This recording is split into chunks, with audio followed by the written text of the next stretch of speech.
The pipe wrench slipped from my greasy fingers and clattered against the basement floor at exactly 2:17 a.m. when I heard Amelia's BMW purring into our driveway. She wasn't supposed to be back from her girls' weekend retreat until Sunday evening, but here she was, 3 hours past midnight on Saturday, trying to sneak into our house like some teenager breaking curfew. Before we dive deeper into this story, I have one small request. Please subscribe, drop a like, comment, and hit that hype button to boost this channel so more people can discover these incredible Reddit stories. I'm Ben Carter, and I fix things for a living. Houses, plumbing, electrical work, construction projects around Castle Falls, Maine. 23 years I've been swinging hammers and turning wrenches, building a reputation as the guy who gets the job done right, but apparently I couldn't fix the one thing that mattered most, my marriage. The front door creaked open upstairs, followed by the distinctive sound of Amelia trying to tiptoe in her designer heels across our hardwood floors. She was about as stealthy as a moose in a china shop. I wiped my hands on an old rag and climbed the basement stairs, my work boots deliberately heavy on each step. Ben? Honey, are you awake? Her voice carried that fake sweetness she used when she was hiding something. I'd been married to Amelia for 15 years, long enough to know all her tells. Down here fixing the water heater, I called back, emerging into our kitchen. Thought you weren't coming back until tomorrow night. Amelia stood in our living room, still wearing her yoga outfit, expensive black leggings and a sports bra that probably cost more than most people's car payments. Her blonde hair was pulled back in a messy bun, and she had that post-workout glow that her clients at the fitness studio always raved about. She was beautiful, I'll give her that. 41 years old and still turning heads everywhere she went. But tonight, something was different. She was carrying a gym bag I'd never seen before. Bright pink with some fancy logo I didn't recognize. And there was a nervousness in her green eyes that made my contractor instincts kick in. When something doesn't look right on a job site, you investigate. The retreat ended early, she said, setting the mysterious bag down by the couch. We all got tired of the meditation and decided to call it a night. Meditation, huh? I leaned against the kitchen counter, crossing my arms. Funny, I called the Serenity Springs Resort around 9 tonight. They said they'd never heard of any yoga retreat this weekend. The color drained from Amelia's face, but she recovered quickly. That's one thing about my wife. She's always been good at thinking on her feet. Oh, that. We changed locations last minute. Lila found this amazing private instructor who has a cabin up near Bar Harbor. Much more intimate setting. Lila Green was Amelia's best friend and business partner at their yoga studio, Namaste Fit. The two of them had been thick as thieves since college, always whispering and giggling like schoolgirls whenever they got together. If Amelia was lying, Lila was probably in on it. Bar Harbor's a long drive for a weekend retreat, I said, watching her carefully. Must have been some instructor. He was incredible, Amelia replied, then caught herself. I mean, the instruction was incredible.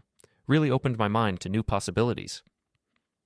There it was, the slip that confirmed what I'd been suspecting for weeks.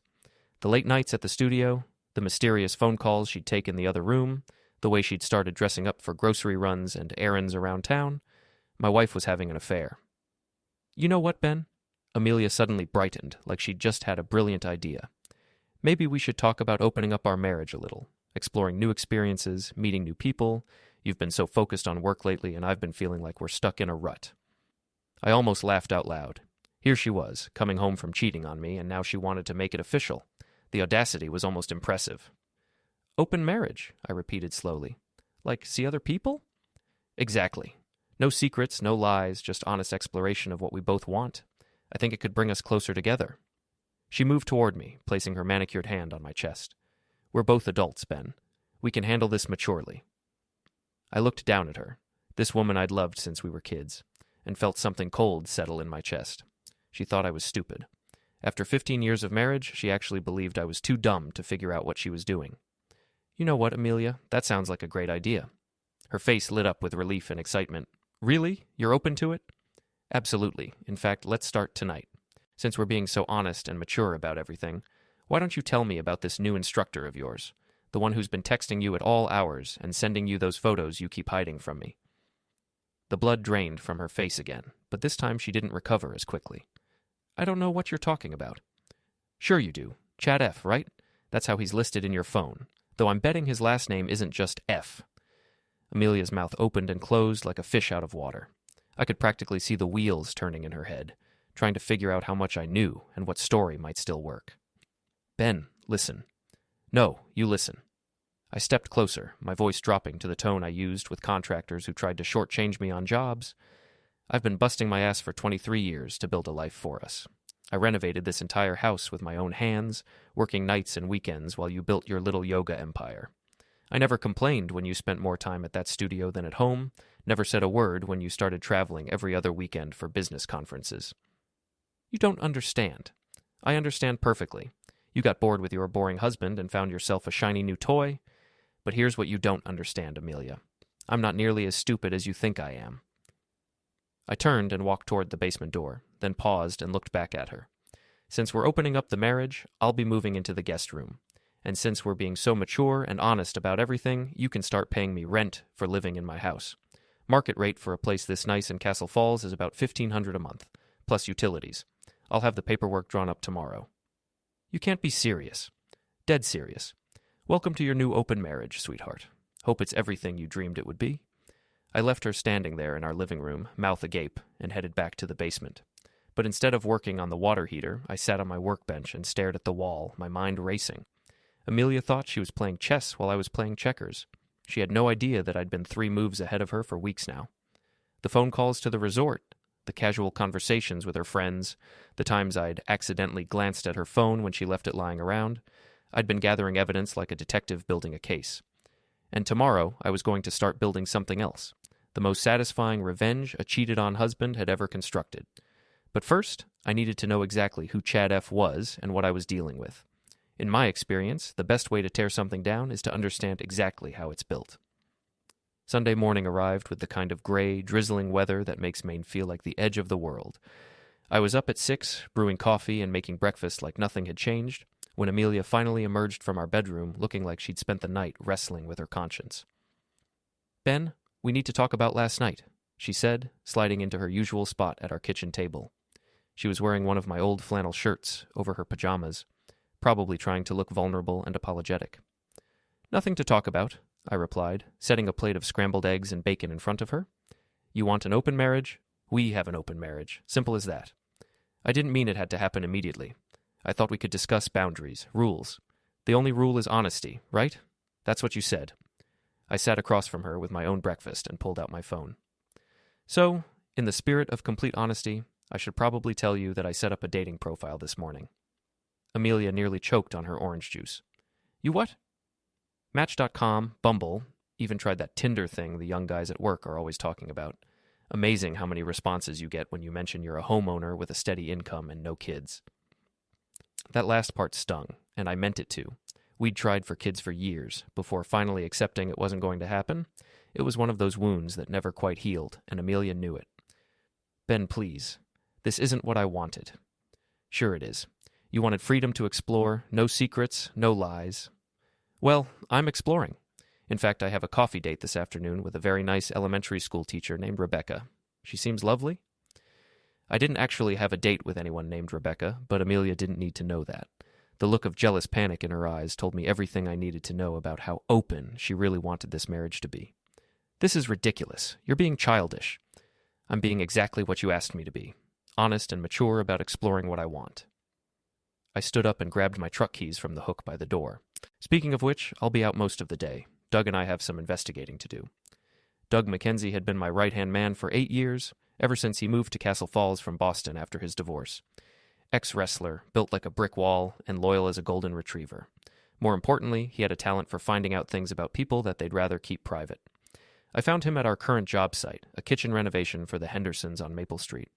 He was installing cabinet hardware with the focused precision of a man who'd learned that attention to detail was the difference between success and failure. "Morning, boss," he said without looking up from his drill. "You look like hell. Rough night?" "You could say that. I need a favor, Doug. Personal favor." That got his attention. Doug straightened up, set down his tools, and gave me his full focus. At 6'4" and 260 pounds, he was an intimidating presence, but he had the gentlest eyes you'd ever see. "Whatever you need." "My wife is having an affair with some guy named Chad. Last name starts with F, probably Foster or Fisher or something like that. New in town, has money, probably drives something flashy. I need to know who he is and what his story is." Doug's expression darkened. He'd been through his own messy divorce, so he understood the territory. "How much do you know?" Not much. He's got Amelia convinced he's some kind of catch, probably feeding her lines about how she deserves better than her boring contractor husband. They've been meeting up for these fake yoga retreats, and she's been sneaking around like a teenager. You want me to follow him? Get pictures? Nothing illegal. Just find out who he is, where he works, what his deal is. In my experience, guys who go after married women usually have some skeletons in their own closets. Doug nodded grimly. I'll make some calls. Give me 24 hours. The rest of Sunday passed in a tense standoff. Amelia kept trying to start conversations about working through this together and getting counseling, while I maintained the cheerful facade of a man embracing his new single lifestyle. I even made a point of texting throughout dinner, claiming I was chatting with potential dates. By Sunday night, she was a nervous wreck. Monday morning brought the first real breakthrough. I was having coffee at Murphy's Diner, Castle Falls' unofficial gossip headquarters, when Mrs. Eleanor Granger slid into the booth across from me.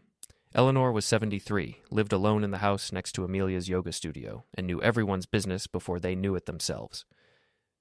Ben Carter, you look terrible, she announced in her gravelly smoker's voice. Marriage troubles? Nothing I can't handle, Mrs. Granger. How are you doing? Oh, I'm fine, dear. But I have to tell you, there's been some interesting activity next door at your wife's studio. New gentlemen coming around at all hours, fancy silver sports car, very handsome in that smarmy city boy way. My pulse quickened, but I kept my expression neutral. Is that so? Oh, yes. I've seen him there as early as 6 in the morning and as late as 10 at night. Sometimes Amelia's there, sometimes she's not. But when she is... Eleanor leaned forward conspiratorially. Well, let's just say they're not always practicing yoga, if you catch my meaning. I appreciate you looking out for me, Mrs. Granger. That's not all, dear. Yesterday morning, around 7, I saw them having what looked like a heated argument in the parking lot. Lots of gesturing and raised voices. Then he grabbed her and kissed her right there in broad daylight. Bold as brass.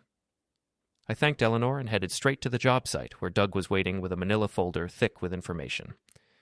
Chad Foster, he announced, handing me the folder. 34 years old, moved here from Portland about 6 months ago, claims to be a fitness equipment consultant and investor, but that's only part of the story.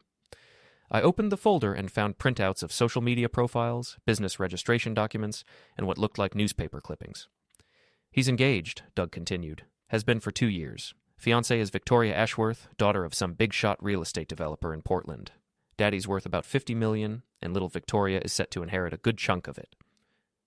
So, what's he doing slumming around Castle Falls? That's where it gets interesting. Turns out Chad has a pattern. This is the third small town he's consulted in during the past 2 years. Each time, he finds himself a lonely married woman, wines and dines her, gets her to invest in his business ventures, then disappears when the money's gone. I felt my jaw clench. He's running a con. Looks like it. And your wife isn't his first mark. There's a woman in Bar Harbor who lost $30,000 to him last year, and another one in Camden who got taken for almost $50,000. Does his fiancée know? Doug grinned, and it wasn't a pleasant expression. That's the best part. According to my sources in Portland, Victoria thinks Chad is up here scouting locations for a high-end fitness resort they're planning to build together. She's been bragging to all her society friends about what a dedicated businessman he is. I closed the folder and looked at Doug. How would you like to help me ruin this guy's life? Boss, I thought you'd never ask. That evening, I sat in my workshop, surrounded by the tools of my trade, and planned my campaign like a general preparing for war.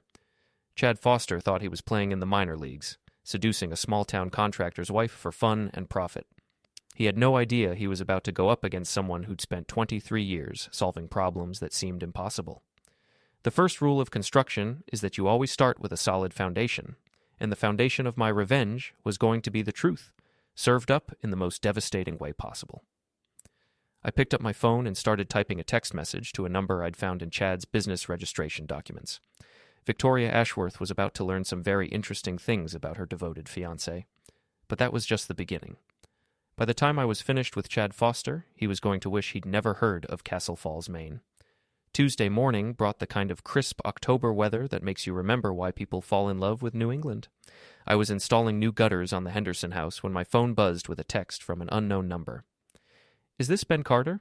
I need to speak with you about Chad Foster. This is Victoria Ashworth. I climbed down from my ladder and called the number immediately.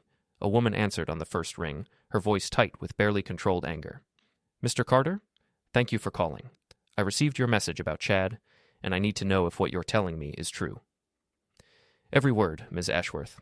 I'm sorry to be the one to break it to you, but your fiancé has been having an affair with my wife for at least 2 months, probably longer." There was a long pause, then a shaky breath. I was afraid of something like this. He's been so secretive about his work up there, always making excuses about why I couldn't visit. And the money? What about the money? He's been asking me to invest in his Castle Falls project. 50,000 so far, with promises of huge returns. My father warned me it sounded too good to be true. Your father's a smart man. Chad's been running this same scam in other towns. My wife isn't the first married woman he's targeted. Victoria was quiet for a long moment. When she spoke again, her voice had gone from hurt to furious. "What do you want to do about this, Mr. Carter?" "I want to expose him for what he is, but I need your help." "You have it. What's the plan?" We talked for 20 minutes, and by the time I hung up, I had an ally in enemy territory. Victoria Ashworth might have been born with a silver spoon in her mouth, but she had steel in her spine. Chad Foster had picked the wrong women to mess with. That afternoon, I implemented phase 1 of my plan. I drove to Amelia's yoga studio during her usual Tuesday evening class, parked across the street, and waited. Sure enough, at exactly 7:30, a silver Porsche 911 pulled into the parking lot. Chad Foster stepped out like he owned the world. He was everything I'd expected. Tall, perfectly groomed, wearing clothes that probably cost more than most people made in a month. The kind of guy who'd never done an honest day's work in his life, but somehow always had money to throw around. I watched him swagger into the studio like he belonged there, and felt my hands clench into fists. This was the man who thought he could waltz into my town, seduce my wife, and walk away without consequences. He was about to learn otherwise. I waited until the class was over, and the last student had left before making my move. Chad and Amelia were standing close together by the reception desk, his hand on her lower back in a gesture that was definitely not professional. The front door chimed as I walked in, and they both turned toward me. Amelia's face went white, but Chad just looked annoyed, like I was interrupting something important. "Ben?" Amelia stammered. "What are you doing here?" "Thought I'd pick up my wife after her class," I said pleasantly. "You know, like a good husband does." Chad stepped forward, and I got my first close look at him. He was handsome in that manufactured way that comes from expensive haircuts and personal trainers, but there was something weak around his eyes. This was a man who'd never been in a real fight in his life. "You must be Ben," he said, extending his hand with a condescending smile. "I'm Chad Foster. I've heard a lot about you." I ignored his outstretched hand. "Chad Foster, the fitness consultant from Portland, right? The one who's engaged to Victoria Ashworth?" The smile faltered slightly. "I don't know what you think you know." "I know you're a lying piece of garbage who preys on married women," I said, my voice still perfectly calm. "I know you've been running the same con in 3 different towns, and I know your fiancé has been funding your little adventures." Chad's face flushed red. "You don't know what you're talking about." "Don't I? Then maybe you can explain why Victoria called me this morning, asking about the $50,000 she gave you for your Castle Falls project. The project that doesn't exist." The color drained from Chad's face, and Amelia looked confused. "Victoria? Who's Victoria?" "His fiancée," I said, enjoying the look of shock that crossed my wife's face. "The woman he's been engaged to for 2 years. The one whose daddy's money has been paying for all those romantic dinners and weekend getaways." "That's not... Chad, tell him that's not true," Amelia said, turning to her lover with desperate eyes. Chad's mouth opened and closed like a fish out of water. For a man who made his living lying to women, he was remarkably bad at it when caught off guard. "Amelia, I can explain." "Explain what? That you're engaged to someone else? That you've been lying to me this entire time?" "It's complicated." "No, it's really not," I interrupted. "It's actually pretty simple. Chad here is a con man who seduces lonely married women, gets them to invest in his fake businesses, then disappears with their money. The engagement to Victoria is his cover story, and her family money is what keeps him afloat between cons." I pulled out my phone and showed them a photo Victoria had sent me. Her and Chad at some charity gala in Portland, her wearing a diamond engagement ring the size of a golf ball. "This was taken 3 weeks ago," I said. "The same weekend you told me you were at that yoga conference in Bangor, Amelia." My wife stared at the photo, then at Chad, then back at the photo. I could see the pieces falling into place in her mind, the lies unraveling one by one. "You son of a bitch," she whispered, and for a moment I almost felt sorry for her. Chad tried to salvage the situation. "Amelia, please, let me explain. Victoria and I, we're not really together anymore. It's just for appearances. For business reasons?" "Stop talking," I said, stepping closer to him. In fact, stop breathing my air. You've got 24 hours to get out of Castle Falls, and if I see you anywhere near my wife again, we're going to have a very different kind of conversation. Chad puffed up like an angry rooster. You can't threaten me. I'll call the police. Go ahead. I'm sure Officer Kelly would love to hear about your little investment scam. I bet the state attorney general would be interested too. That deflated him quickly. Chad looked around the studio like he was searching for an escape route, then grabbed his jacket from behind the counter. This isn't over, he said, trying to sound tough. Yeah, it is, I replied. And if you're smart, you'll keep it that way. Chad stormed out of the studio, his Porsche roaring to life in the parking lot. I watched him speed away and then turned to face my wife. Amelia was crying, mascara running down her cheeks in black streams.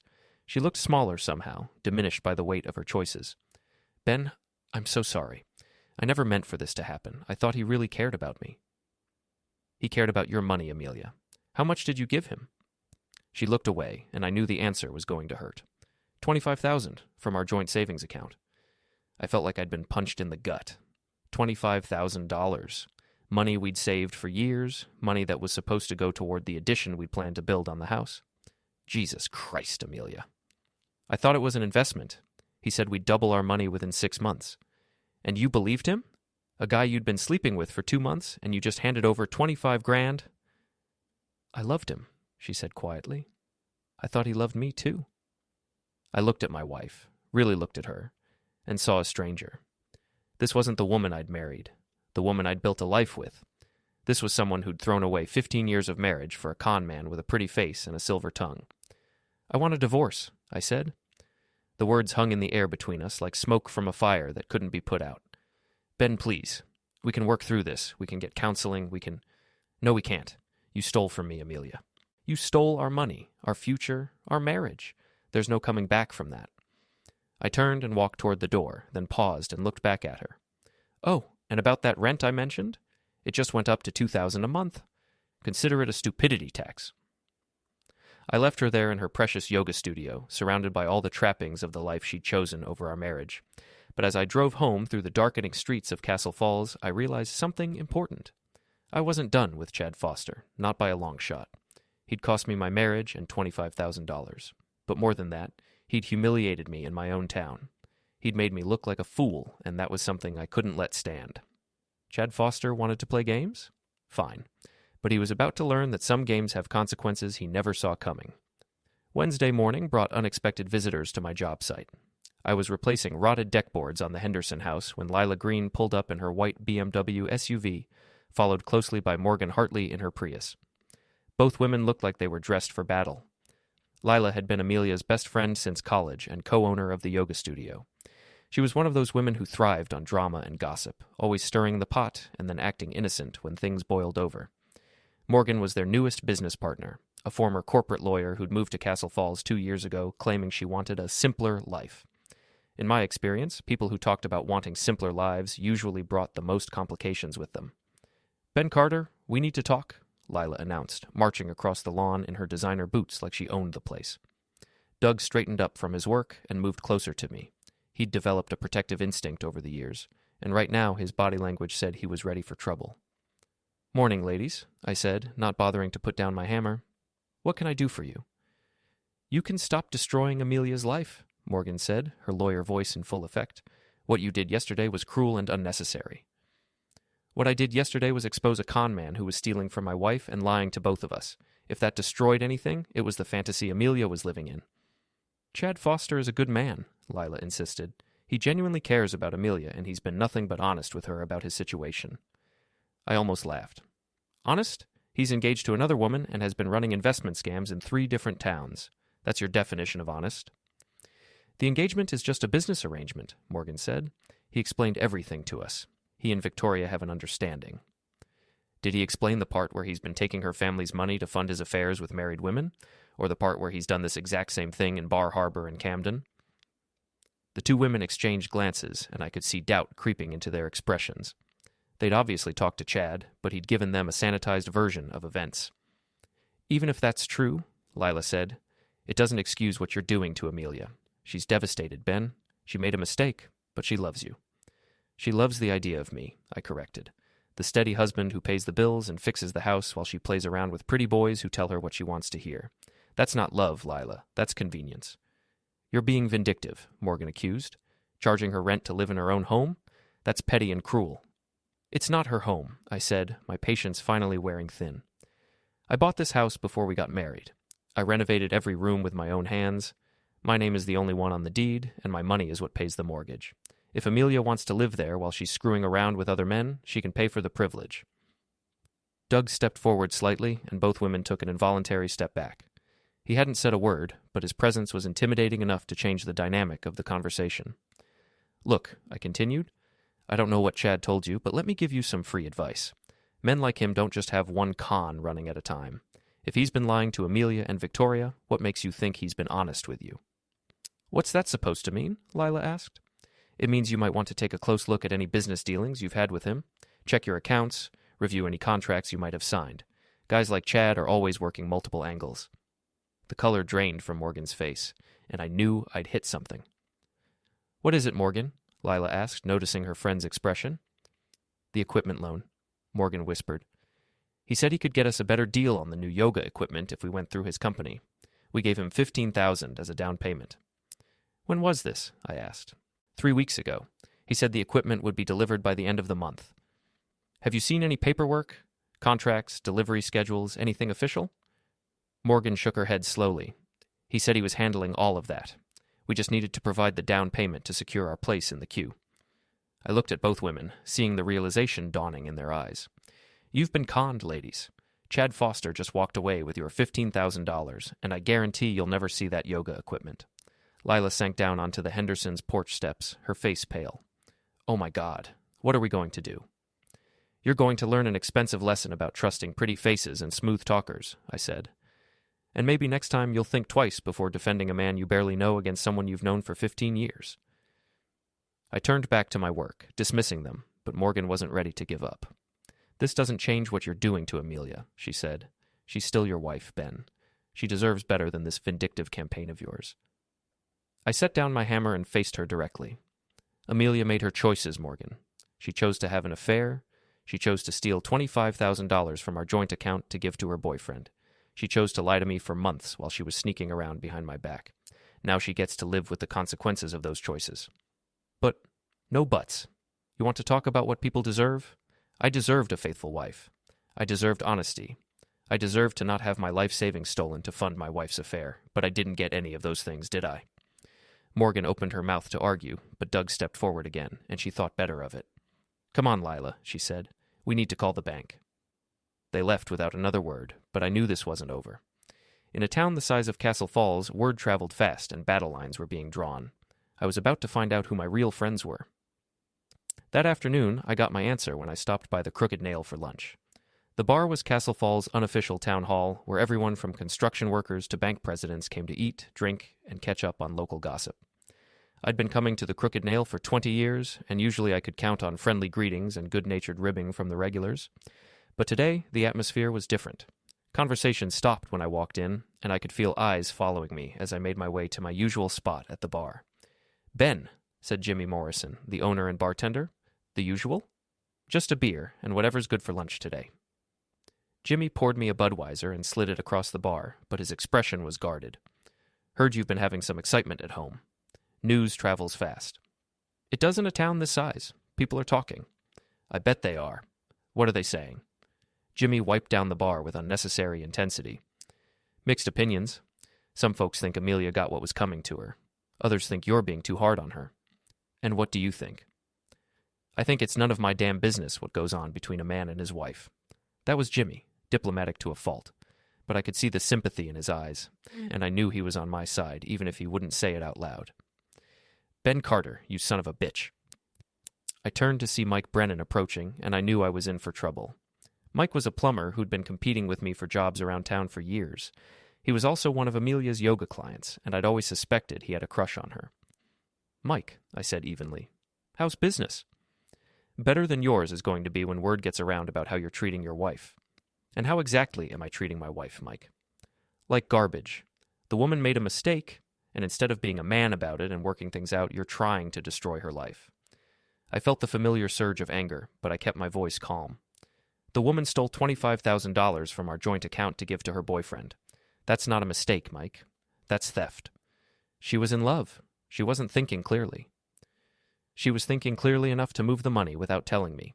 She was thinking clearly enough to lie to my face for months while she was screwing around behind my back. Mike stepped closer, and I could smell the beer on his breath. You always were a cold bastard, Ben. No wonder she went looking for someone who could make her feel like a woman. That crossed the line. I stood up from my bar stool, and suddenly the entire bar went quiet. You want to say that again, Mike? You heard me. Amelia deserves better than a bitter old man who's more interested in his tools than his wife. I looked around the bar and saw that we had an audience. This was exactly the kind of public confrontation that would be talked about for months, and I knew that how I handled it would determine my reputation in this town. You know what, Mike? You're absolutely right. Amelia does deserve better. She deserves a man who won't lie to her, steal from her, or cheat on her. Unfortunately, that's not what she chose. She chose someone who appreciated her. She chose a con man who was using her for money and sex while he was engaged to someone else. But if that's your definition of appreciation, then maybe you and Amelia are perfect for each other. Mike's face turned red, and I could see his hands clenching into fists.